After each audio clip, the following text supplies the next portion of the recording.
আগন্তুক পঞ্চায়ত নিৰ্বাচন উপলক্ষে মাজুলীবাসী ৰাইজে তিনিওটা আমাৰ মিত্ৰ শক্তিৰ সন্মিলিত প্ৰাৰ্থীসকলক বিজয়ী সাব্যস্ত কৰিবৰ কাৰণে হাতে হাত ধৰি ওলাই আহিছে।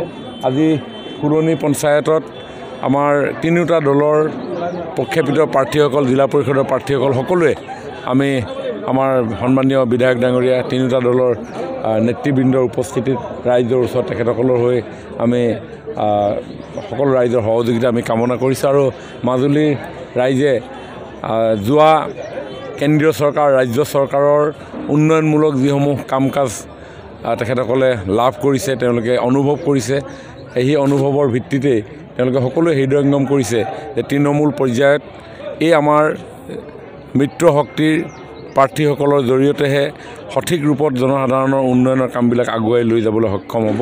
কাৰণ বিগত বহুদিনৰ কংগ্ৰেছৰ অপশাসনৰ সাক্ষী মাজুলীৰ ৰাইজ, গতিকে সকলো কনভিন্স যে মাজুলীক আগুৱাই নিবৰ কাৰণে ভাৰতীয় জনতা পাৰ্টীৰ নেতৃত্বহে বদ্ধপৰিকৰভাৱে কাম কৰিব।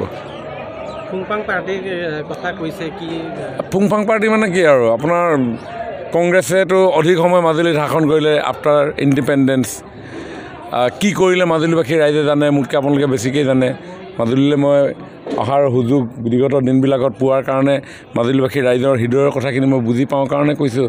আৰু ৰাইজে কৈছে এইটো ফুংফাং পাৰ্টি বুলি, গতিকে ফুংফাং পাৰ্টিৰ লগত নাই বুলি কৈছে। আৰু ফুংফাং পাৰ্টিৰ লগত টায়াৰ টিউব পাৰ্টি এটা জইন হৈছে বুলি কৈছে। তেওঁলোকে ৰাস্তাত, তিনিআলিত এইবিলাকত টায়াৰ টিউব জ্বলাই থাকে, গতিকে এই ফুংফাং পাৰ্টিবিলাকৰ লগত নাই বুলি কৈছে। মাজুলীৰ ৰাইজ বিজেপি দলৰ লগত আছে, AGP দলৰ লগত আছে আৰু গণশক্তি দলৰ লগত আছে। কাক বুজাইছে ফুংফাং পাৰ্টি আৰু টায়াৰ জ্বলোৱা পাৰ্টি? অসমত আৰু টায়াৰ কোনে জ্বলাইছে আপোনালোকেতো জানেই। 1,80,00,000 হিন্দু বাংলাদেশী আহিব বুলি অসমৰ ৰাইজক বিভ্ৰান্ত কৰি সমগ্ৰ গতিধাৰা উন্নয়ন স্থবিৰ কৰি কোনে কৰিলে? 2 বছৰ স্তব্ধ। আজি আমি তেতিয়াই প্ৰশ্ন কৰিছিলোঁ 1,80,00,000 হিন্দু বাংলাদেশী ক'ত?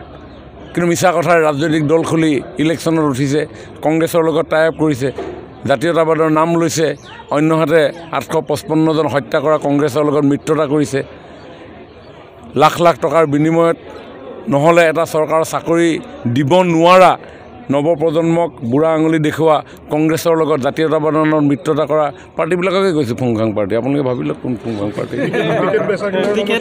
সেইকাৰণেতো কৈছোঁ টিকেট বেচা কিনা 20 লাখ টকাত জিলা পৰিষদ